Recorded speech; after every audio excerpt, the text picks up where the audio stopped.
Hi everybody. Last summer I got a letter from a woman named Elizabeth Paredes from Tucson, Arizona. Elizabeth's the mom of a 3-year-old boy and an assistant manager at a sandwich shop.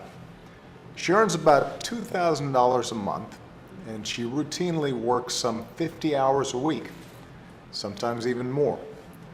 But because of outdated overtime regulations, she doesn't have to be paid a dime of overtime.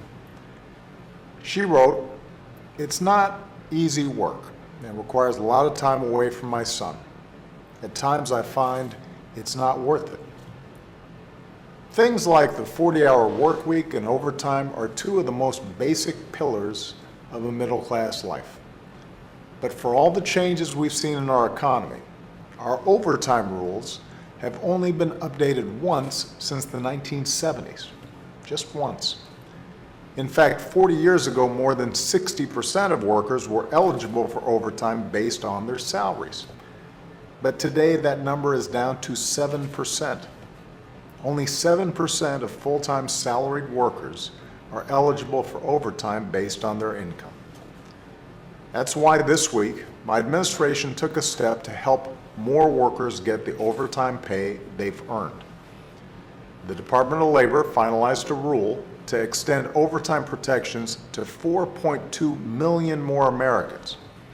It's a move that will boost wages for working Americans by $12 billion over the next 10 years. We're more than doubling the overtime salary threshold. And what that means is most salaried workers who earn less than about $47,500 a year will qualify for overtime. Or their employers can choose to give them a raise so that they earn more than $47,500. Or if employers don't want to raise wages, they can let them go home after 40 hours and see their families or train for new jobs. Any way you slice it, it's a win for working families.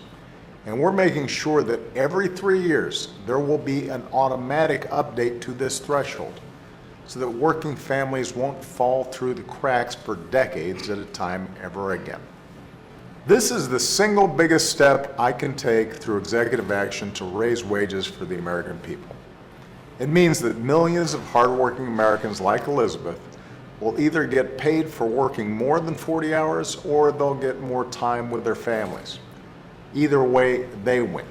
The middle class wins, and America wins.